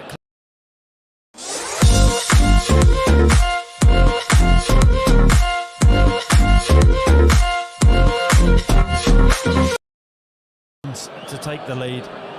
Well, Gundogan has still got the ball in his hands, and there's still general milling around, but Harry Maguire is going to be the focus, having been involved. England losing possession, Maguire involved in that, then Maguire conceding the penalty. So it's Nick Pope, Newcastle United's Nick Pope, dancing around on his line. Ilkay Gundogan, right-footed, slots it away. Pope went down to his left but couldn't get there. Very good penalty by the Manchester City midfielder, and England are behind at Wembley in this final match before they head to the World Cup and Qatar. England on this 5-match run without a win are 1-0 down to the Germans here at Wembley. Yeah, good penalty from Gundogan. Pope actually stands up. I think he thinks Gundogan is going down the middle. Gundogan just slides the ball into Pope's left-hand side. Just looking at this challenge again from Maguire. And you're right, John, that's the narrative. Why does Gareth Southgate persist with Harry Maguire? Doesn't get enough club football. It's a poor pass from him initially. But he's going to be hung out to dry here, isn't he? Well, as a football manager, you, in metaphorical terms, you live and die by your decisions. And Harry Maguire, I'm afraid, has conceded that penalty. And Germany lead England by 1-0. So now they have to respond. England, who are searching for a goal. Rice to the left-hand side. Shaw curls it across. Chested down by Bellingham, but it bounces away. Now there are big appeals for a handball there from the England players. Kane and Bellingham are saying that it struck a German arm. The referee's having nothing to do with that either. He's leaving that to VAR. England come forward again, but concede a free kick. So this is a question of whether Paul van Berkel is going to call the referee to have a look at that. I must say, with the naked eye, it wasn't obvious, but we are now seeing it, Chris, as the ball came into the box. Oh, it's Bellingham and Raum. I don't say handball. Yeah, there's no handball. I think the England forwards clutching there, wanting a decision, which clearly wasn't there. But now England, they've sat in first half, haven't they, and countered. They've got to take some initiative and take the game to Germany. They have. Pressure situation. In the Nations League, this game that is effectively a dead rubber, really. As the ball's played back to Pope, who clears long towards the halfway line. In the context of the Nations League, there's really very little resting on this match. England are already relegated. Germany can't make the finals. But it's important, it's big for England this now. It's big for England, it's big for Gareth Southgate. After his team selection, Harry Maguire was at fault in the conceding of the opening goal. Here is Bellingham now. Bellingham, players have got to stand up to the moment, stand up to the occasion. Kane and Sterling, they're two of the most experienced men. Now the ball to Shaw on the left-hand side. Shaw in the full-back position, but the Germans quickly back in position. Now Rice receives it on the edge of the box, gives it back to Sterling on the left-hand side. Sterling to Maguire. Maguire looks up, lifts a pass right over to the far side. James takes that down. James now approaching the penalty area on his right foot. Plays it to the edge of the box, and Bellingham tried to curl a shot under the crossbar, but lifted it over instead by a yard or two. Yeah, it's funny, isn't it? The Germans take the lead, and for one of the first times in the game, England then take the initiative. A couple of good passages of players. The ball's fed out to the right-hand side. James feeds a lovely ball back to Bellingham from 18 yards out. Edge of the box should make Ter Stegen work. The ball sails over the bar. In the other match in this group, Italy now lead 2-0 in Budapest in the Puskás Arena against Hungary. And it looks as though Italy, Roberto Mancini's Italy, who are not going to the World Cup, are going to win this group and head to the finals next year of the Nations League instead. Free kick, Shaw. Rice is fouled on the left-hand side. West Ham teammate, Kehrer with a foul, so it's a free kick, set-piece opportunity. Harry Maguire, an obvious target. That would be that would turn the story on its head if he's able to get that big head to the ball and put this into the net. So the free kick to be taken by James from the left-hand side. Right-footed, he plays it in towards Ter Stegen, but he got one of those big orange gloves to it. An uppercut. Got a good distance on that with that punch. Caught that beautifully. Almost punched it to the halfway line. England with Walker, the substitute, the first half substitute. Manchester Derby coming on Sunday. That's one of our commentaries from the Premier League this weekend. England get the ball away down the right-hand side with James. James delays the cross and then manages to win a corner. Strikes it straight into the defender, and it's behind England corner. Oh, he had the opportunity, though, Reece James, to whip the ball in first time. It was 2v2. Kane and Sterling inside the box. German defenders running back towards the goal. Got a corner. Corner. Here's the delivery now to the near post. It's a flick. It bounces out. Bellingham on the edge of the box. Shoots. But he slipped, I think, as he did so, and hit a bouncing shot well wide of the right post as he looked at it. He just slips, doesn't he, Bellingham? There are a couple of decent opportunities there. Similar position to the one he ballooned over the bar. It's not a great corner from Foden. The ball off a German defender just ricochets to him from 18 yards, but that left standing foot slips and chance gone. The score is England 0, Germany 1. And England facing the possibility of heading to the World Cup on a 6-match unbeaten run. That would be the first time that England have gone 6 matches without a win for 29 years. Dyer playing the ball out from the back. Sterling, now Shaw with a flick, but it bounces out of play off the Manchester United man for a throw-in on the halfway line. It was Federico Di Marco who scored the second goal for Italy. Hungary 0, Italy 2. So not that England or Germany are bothered, but that's Netherlands, Croatia. It looks like Italy and either Portugal or Spain will be the 4 teams through to the Nations League finals next year. Rice puts in the challenge, but Werner comes out with the ball. There's a slip in the box by Dyer, and Werner couldn't find the pass across the penalty area. And Sané was all alone almost at the far post, but Werner couldn't find the pass. And that's a let-off for England, and Gareth Southgate could easily have been 2-0. was terrible from Timo, wasn't it? I mean, that was impossible to miss that pass. The Germans would have been 2 up, and it was awful the way he just fed the ball. I think it was to Dyer with 2 German attackers free, just to tap the ball in. Dyer slipped as well at the crucial moment, and he was fortunate. England were fortunate. Germany lead 1-0. Half an hour to play, half an hour for England to salvage this against Germany. German supporters over there buoyant, they'll be enjoying this. Question is, which of these teams would go to the World Cup off the back of a morale-boosting win? At the moment, it's Hansi Flick's Germany, and here they come again. And there's a low shot from the edge of the box from Zula, the central defender, who did well, exchanged a pass around the edge of the penalty area, and then tried to pass it into the bottom corner, but hit it a couple of feet wide. Yeah, he's comfortable though, Zula, when he steps in. And it's a little pass in, I think it's to Musiala, who's wonderful weighted cushion pass back to him, allows him to take another touch. He's under pressure, but fires a shot not far away from Nick Pope's right-hand post. England have lost possession again. They've given it away inside their own half, Gundogan, but then Maguire puts in the challenge, and the ball bounces away to Sterling near the halfway line, who bounces off Kehrer, but Havertz is able to pick it up. And Germany have just got they've got an extra spring at the moment. They've got the goal, they're a goal ahead, and they just have the edge over England. This is where, they're going to make some subs, aren't they, England? But this is where England and Gareth Southgate, you feel the team have to be brave and really press the Germans high. If England just sit in and the Germans dominate possession, then you can see it getting ugly in here. Yeah, you can. Bukayo Saka, I can see, is being prepared to come on. Remember, Jack Grealish is not an option. Jack Grealish, who came on at the Euros here and helped to win the game for England. Grealish suspended for this match after his yellow card in the San Siro the other night. And I think Jordan Henderson is being prepared down there as well. Rice stretches into the challenge. Bellingham stretches into the challenge. Maguire stretches into the challenge, but Musiala gets away and gives it to Werner. And Werner shoots low across the face of goal and beyond the far post.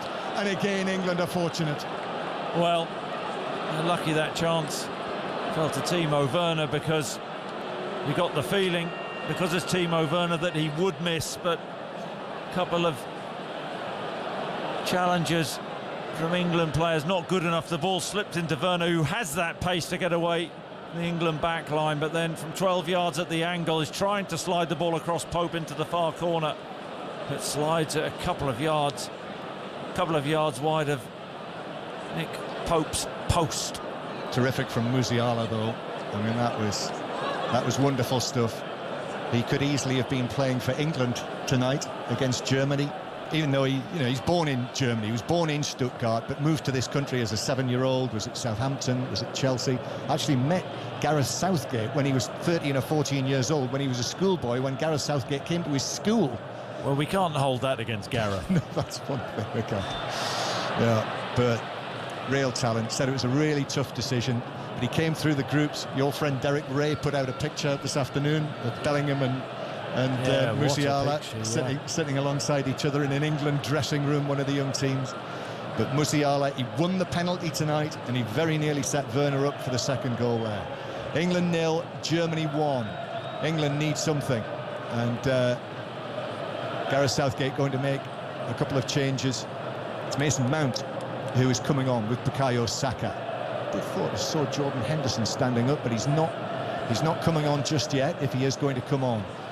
So two of the players who've been real Gareth Southgate men, haven't they? Saka and Mount of this England team are going to be called on to see if they can help turn things round. Here's Eric Dyer at the back, but Dyer's passed it straight to Kimmich, and Kimmich chips it over the top. Nick Pope's come right to the edge of his box and clears it away. And they left it to one another, Walker and Pope in the end. It didn't cross the line into the box, and Pope cleared it, but at the other end Foden plays it up, but it bounces off Sterling, and Germany will come again in the centre circle with the goal scorer Gundogan, but he loses out in centre field. His clubmate Foden came back and tackled him. Bellingham now to the right-hand side. I think that German goal, the Gundogan penalty, is actually making it a better game. It is. That was a nervy moment for Nick Pope. Really indecisive there, expecting the ball to run through to him inside his 18-yard box, and then in the end a hacked clearance away. Eric Dyer goes for a long diagonal pass down the right-hand side to James, who gets the ball under control immediately near the corner of the penalty area, plays it in square but played it in short. That was read so easily by Gundogan. Now it's headed forward though for Walker for England. Harry Kane turns on the right-hand side, slips the ball down the right-hand side. It's clipped across to the near post but headed behind by Schlotterbeck, who was comfortably in the right area to head it behind, and it's a corner to England from the right. I don't think they'll make the double change yet, but it's a corner. Yeah, it's really clean play from Harry Kane to slide the ball to Reece James, but his cross blocked. Can England make something? Harry Maguire's calling for it. Maguire and Kane standing together. Foden with the corner into the near post. It's a flick and it's up and over the near post by Eric Dyer, and it's a goal kick to Germany. England are going to make a double substitution now. Phil Foden. Well, Foden is replaced. Saka and Mount coming on, and Raheem Sterling. So Sterling and Foden are off, and Saka and Mount are on.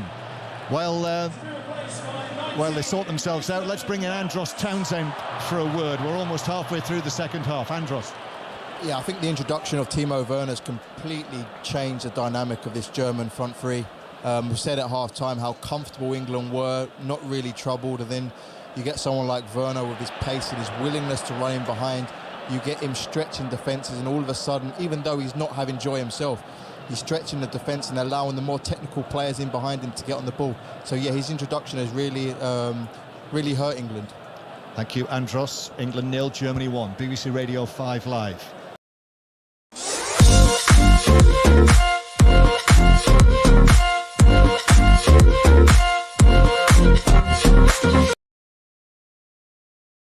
Side of the penalty area.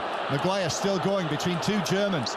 Still going, but then the challenge comes in on him, and Maguire is dispossessed, trying to rectify matters. Havertz plays it forward to Werner.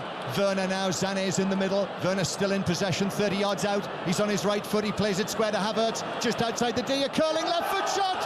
It's in, it's beyond the dive of Nick Pope. Havertz scores, and Germany lead here by 2-0. And Gareth Southgate stands on the edge of the coaching area. It's going to be a defeat, it seems, to send England to the World Cup. It's going to be 6 matches without a win, and it's going to be another Nations League defeat. Damaging, very damaging, this terrible Nations League campaign. And Germany now celebrate that goal, that well-taken goal from Kai Havertz. Black, red and yellow flags flying in one corner of a very quiet Wembley Stadium. The rest of it extremely subdued. England 0, Germany 2. And dare I say it, it was Harry Maguire who gave the ball away, driving forward from England's left-hand side, cutting inside. It's dispossessed, and the Germans break at great pace, and it's Werner with the ball across the box to Kai Havertz, who's still got so much to do, but 20 yards out right-hand side of the box with his left foot, finds the far top corner. It's a brilliant finish. A howitzer from Havertz into the far corner. Pope no chance. No way back for England. Another Maguire mistake. And I sense it's going to get ugly in here. Midway through the second half here at Wembley Stadium. Gareth Southgate and his England team heading to another Nations League defeat. England 0, Germany 2. And for the remainder, here's Ian Dennis.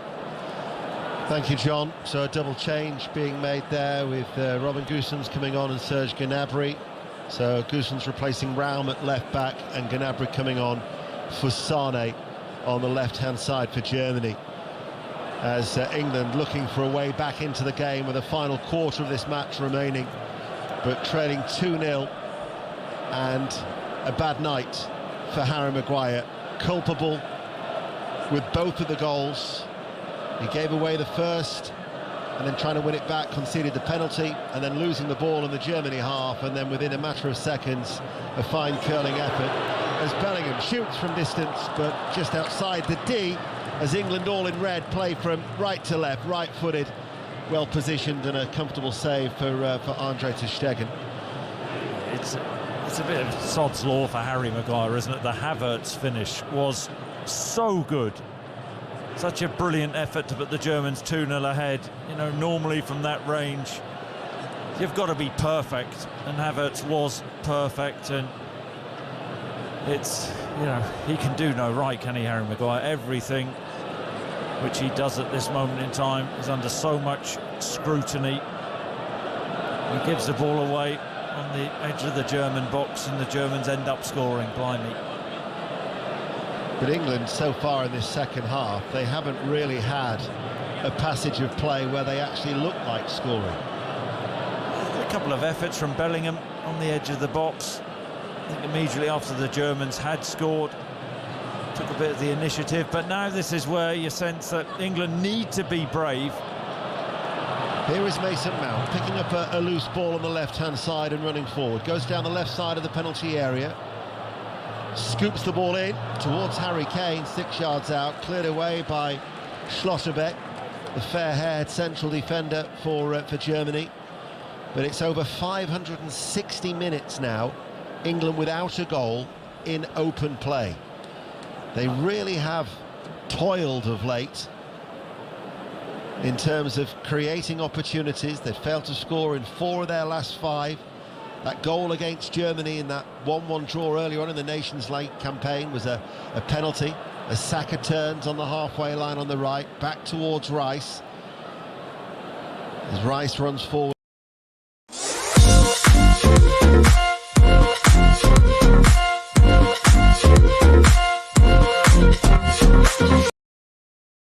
Down in the tunnel with John, no doubt speaking to Gareth Southgate and a number of the players, as Reece James, forward ball, Saka onto it, right-hand side, back towards James. James with a right-footed cross, comes out towards Shaw, down into the ground, it's crossed the line surely.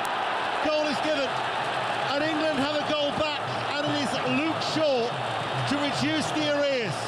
Hope for England. England 1, Germany 2. Do you know what? Do you know what it stems from? Jude Bellingham inside his own half, being really brave on the ball. He's under pressure from 3 German attackers, manoeuvres the ball out right, and then the ball is crossed in. England load the box, 4 attackers in there, goes all the way through to Shaw at the far post, who takes a touch off his chest and chokes the ball down, goes through Ter Stegen's legs and just over the line. England showing a bit of character, a bit of spirit, back in this 2-1. Always concerned when the game doesn't immediately restart, but it now does. They must have been having a look at that for VAR for something, but after a delay, it is 2-1, and England now there's a stoppage in play, and Luke Shaw, one of the players who's been questioned about being in the starting 11. Only 2 Premier League starts for Manchester United, only 3 appearances all season for Erik ten Hag, with his 3rd goal for his country. His first was against Italy in the Euro final. There's a Germany player down. Let's have a word with Andros Townsend, our guest here tonight on 5 Live Sport. Sets us up for an interesting finale now, doesn't it? Yeah, it does, and England have obviously had to be more adventurous since Germany scored their goal. We've had to come out more, brought on more attacking players, and like Chris said in commentary, Jude Bellingham, a bit of adventure. He drove forward with the ball, and he made the opening happen for us to get our first goal. But now it's going to be interesting. We've got 20-odd minutes to really throw some bodies forward and see if we can break this German resolve. And what about whilst there's still the treatment going on to, I think it's Kimmich who's getting the treatment, and the England players are getting a lot of liquid refreshment and having words with the coaching staff and Gareth Southgate. When you're behind as an England player, we were talking before off air, weren't we, about the level of scrutiny and the pressure that sometimes the players have got to play with. You're 2-0 down, you're in a bad run of form, your character and resilience is tested somewhat, isn't it? Yeah, of course, but listen, when you go 2 goals down, whether you're an England player or not, it's sort of, what have I got to lose? It's sort of, right, let's have a go. Yes, we've been resolute, we've been defensive, we've played in a low block.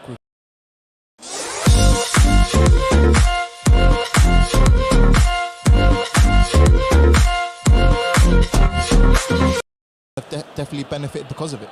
That's Andros Townsend. Thank you, Andros. as Kimmich is able to come back onto the field of play with Germany leading by 2-1. Rice wins the ball in the centre circle. Held up a little bit by Gnabry. Couldn't play it forward. Instead goes out towards the right-hand side. Now Saka takes over. Saka charging forward. Oh, what a fine goal by Mason Mount. Hit it first time, and what a fine fight back by England. There was a super goal, though, by Mason Mount. Saka did exceptionally well, but Mount took it first time and took it so early. He gave ter Stegen no chance, and England, from 2-0 down, have fought back at 2-2. Wow, that's magnificent from Mount, it really isn't. Gareth Southgate, his substitutions, gotta say, I thought Sterling was a threat, but that play from Saka, direct, and then the ball slipped into Mount, right-hand side of the box, 18 yards out. He fizzes a right-foot effort into the corner, beats ter Stegen at his near post. No blame attached to the goalkeeper. Too much pace and precision on the shot. We've got a game on now. Either side of that injury to Kimmich, England have scored 2 goals in a matter of minutes. 71 and 74, so 2 goals in 3 minutes for England. Luke Shaw and Mason Mount, and that has certainly transformed the mood here at Wembley Stadium. And just talking about the character and the resilience with Andros, and then all of a sudden England with Saka to Mason Mount. But what a fine goal from Mason Mount. The 2 substitutes combining. His last goal, March 2021 against Albania. He's yet to score for Chelsea this season. That will do his confidence the world of good, because it was a super strike. And England now will be thinking that they're going to go on to win it. And we could have a very exciting last quarter of an hour here on BBC Radio 5 Live. It was a wonderful finish, wasn't it? First time, didn't think about it, knew what he was or wanted to do. And then to get that precision, that much power, that much bend on the effort, absolutely brilliant. And you felt Gareth Southgate needed that, didn't he?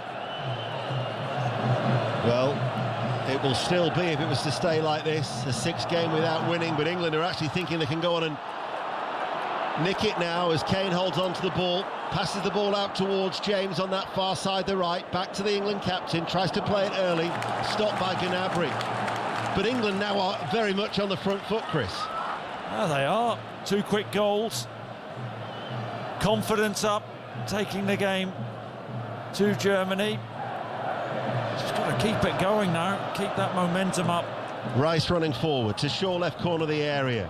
Shaw, cross was blocked. Musiala picks it up now midway through his own half. He's overrun that, and Bellingham slides into the challenge. Bellingham was happy with that challenge. Rice caught by his West Ham teammate Kehrer, helped out by Gundogan, sliding across by Mason Mount. There's a bite to England's play. The crowd are responding. Steve Holland also getting to try and whip the players up. It's funny, isn't it, how there's a stoppage in play. Kehrer's gone down. Had England been 2-0 up and squandered a 2-goal lead, there would have been a sense of disappointment, despite the fact that it may still finish 2-2. But the fact that they fought back from 2-0 down will do wonders for the players' confidence. Yeah, it's massively positive, isn't it? And also I think it's a good message to the England supporters from the players to Gareth Southgate that, you know, Raheem Sterling spoke about, you know, we're all with Gareth. They enjoy Gareth as England manager. And going 2-0 down, they could have chucked it, they didn't. You spoke about their resilience, and they're showing what they think of the England manager with this level of intensity. Essentially, going into tonight's game, nothing to play for, relegated from the Nations League. But in fairness to the players, they've stuck at it. Just need Harry Maguire to score the winner now. Yeah. Thomas Müller has come on. Musiala is the player who has gone off, and here is Müller straight away into the thick of the action. The 33-year-old, there was that period of time when he was out of the German national side. after being dropped by Joachim Löw. The referee has played an advantage because Mason Mount was caught off the ball, out towards James, central area 30 yards out, floats it into the air. Here is Bellingham, side onto goal, plays it out towards the left. This is Shaw, left corner of the area, back towards Rice. Forward ball laid off by Mount towards Shaw on the left-hand side. 2-2 on 5 Live, 11 minutes remaining. Shaw coming forward, enters the penalty area towards Bellingham, plays it out towards James, unmarked right-hand side, checks back, crosses the ball with his right foot, stretching to head it away with Sula. The red shirts of England get the ball back. Rice plays it forward, much better from England. Germany now are on the back foot. Rice chips the ball across towards Reece James, right-hand side. Back inside towards Saka, able to turn. The return ball, Bellingham on the stretch. He was caught there. He's writhing in agony, is Jude Bellingham. I tell you what, that's such a strong challenge. Bellingham inside the box. He gets caught anywhere else on the pitch. That's a free kick. I wonder whether they'll look at this. Steve Holland is furious. He's just having a word with the fourth official. England are going to put the ball out of play, I think, to allow treatment for Bellingham. No, they're not. James actually continues playing. Bellingham is now back on his feet. Rice spreads play out towards Shaw on the left-hand side. Links up with Harry Kane. Back heels the ball towards Shaw. Drifts into a central area. 2-2 on BBC Radio 5 Live and also BBC Sounds. As Saka on that right touchline, back towards Bellingham. Under 10 minutes remain. Bellingham. Forward ball, Saka able to turn, edge of the area, Saka in towards Harry Kane. Harry Kane with a turn and shot. Hits the side netting. England very, very close to going 3-2 up, as now the referee will be having some sort of communication about that challenge a long time ago on Bellingham, as VAR will have a look at it. Yeah, we're just seeing the Harry Kane effort. Saka again, dangerous off the right-hand side. But here we are. I think that's a penalty. I think Schlotterberg on Bellingham catches Bellingham on his right angle. Bellingham gets the ball first. All the England players are surrounding the goalkeeper, and the referee for the second time tonight has been instructed by Paul van Berkel, the VAR, to go across to his monitor. And we know how this ends up. This should result in an England penalty, and Harry Kane with an opportunity to give England the chance to come from 2-0 down to maybe go 3-2 up. The potential penalty review. Andros, you think it's a penalty? I think he'll give it as it's gone to the monitor. I don't think Jude Bellingham's in full control of the ball, so I personally don't think it's a penalty. The penalty is awarded, and Nico Schlotterbeck, who conceded the penalty when these two sides met in Munich, has conceded a penalty. And how the fortunes can be transformed on a fluctuating night of emotions for manager Gareth Southgate and his players. It looked like a miserable run was going to continue. A yellow card has been shown there to Kehrer, the West Ham United defender, by the Dutch referee. And Harry Kane, the captain, 15 penalties he's scored in his England career. He did, of course, score.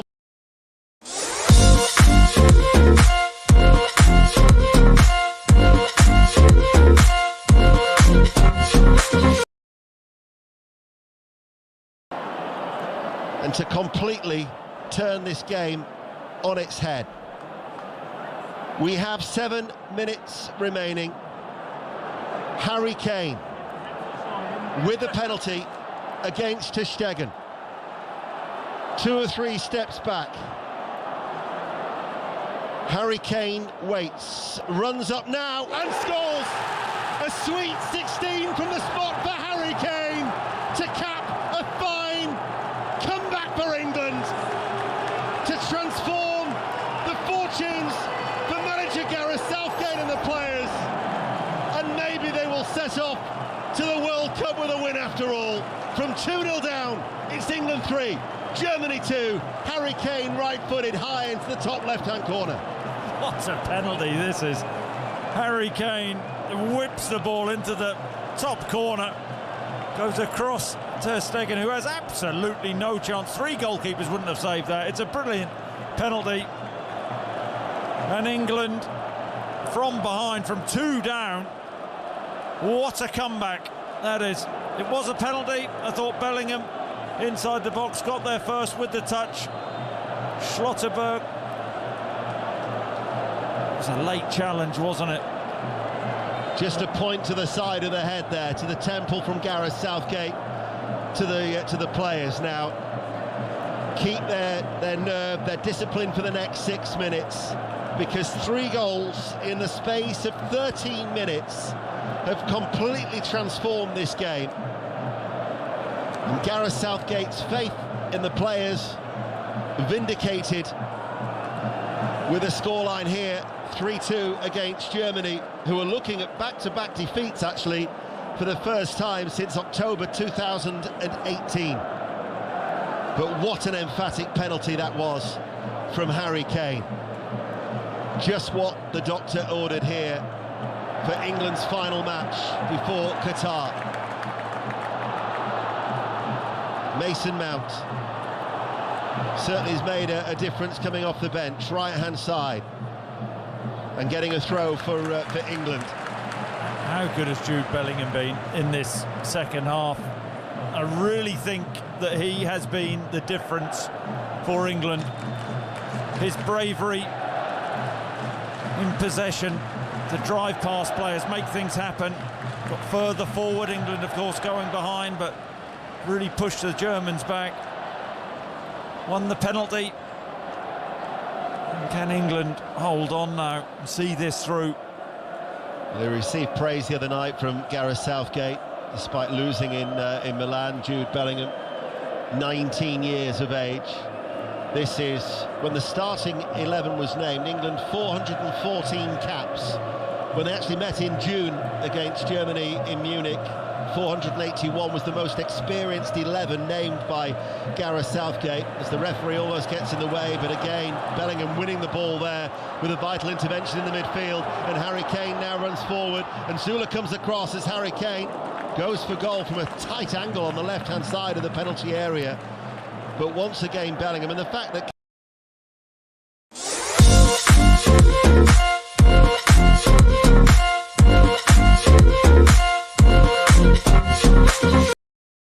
100%. I mean, Bellingham has to be nailed on to start in Qatar. I think he's shown enough. And not just for Qatar either. Bellingham at 19 years of age, Declan Rice at 23. It'll be a partnership that should serve England well, as Gnabry shoots from distance, left by the goalkeeper, he's lost it, and on the follow-up, an error by Nick Pope. Kai Havertz smuggles the ball in from close range, and England may not get the win after all. 3 minutes remain. Pope lost it. Havertz from close range has equalised at 3-3. Well, you can't believe this, really. I'm a big fan of Nick Pope. Not his kicking, but his actual handling. But this is a howler. The ball does bounce just in front of him, down to his left-hand side. It's a standard catch for a goalkeeper, really. They do hundreds of these every week in training. It's a shot from Gnabry, and he just spills it. And Havertz, alert as ever, prods it in. 3-3. Here is Shaw to Mount. 3-3 with 2.5 minutes remaining. Bellingham, left-hand side of the penalty area. Bellingham trying to squeeze his way in between 2 Germany players. Havertz can't bring the ball away. The mistakes have proved costly from England tonight. What a game. And you've got a feel for Gareth Southgate, haven't you? You really have. 2-0 down, get themselves back into a brilliant position, and then a basic error from Nick Pope in the England goal. And it's all gone flat again, hasn't it? Inside the stadium. Who would have thought it? No salvation after Pope. 3-3. Germany are going to make a change. 78,949 is the attendance inside Wembley here tonight. Here is Havertz to Müller. Been quite quiet since he came on, Thomas Müller. Goossens with the cross, headed away by Harry Maguire. They're going to make a third and final change, and it's going to be the Southampton defender, Bela Kotchap, who's going to come on for his Germany debut, the 21-year-old, whose Southampton side from Bochum for just under £9 million. Already I notice he's been linked quite heavily with Liverpool, despite only playing, 6 appearances for the Saints. Who did you hear that of? Sources. Here is Müller, edge of the area. Havertz looking to turn on a hat-trick, cleared away, dug out well by Maguire. Harry Kane with the release, and Saka's away. Germany committed everybody forward. Saka on the counter-attack. Germany's white shirts flooding back. Saka into the penalty area! Right-footed across the face of goal. Chance to win it inside the last 30 seconds. There was a touch there from ter Stegen to spoon the ball behind, and it's gone out for a corner kick. And it's so good from Harry Kane, it really is. Inside his own half, whips the ball to Saka, who's on his own on the right-hand side. Gundogan, last man on the centre circle, tries to get back, but he can't match Saka's pace, and Saka, right-footed, is creeping in. Ter Stegen, big fingers around the post. That was a fingertip save. Havertz has come off. Bela Kotchap has come on to replace Kai Havertz, and England... Bellingham's struggling, isn't he? 6 minutes of stoppage time, which we're now into. And Jordan Henderson is going to come on, and it's Bellingham who is coming off. Jordan Henderson, who's missed the last 3 matches with a hamstring injury for Liverpool, coming on for his 70th cap. For Bellingham, who's had a very impressive game in the midfield. Shaw with the corner kick right down the throat of ter Stegen. 3-3, Chris Sutton. Oh yeah, we just John Murray there, just thinking Harry Maguire, his big head getting on the end of a corner there. 4-3 England. Didn't happen, poor corner. Meanwhile, Gnabry wins a throw for Germany on this near side, the right, and Maguire has now gone down. But they won't be able to make the change because they've had the 3 opportunities to utilise their 5 substitutions. So he's going to have to play on, is Harry Maguire, for the next 5 minutes.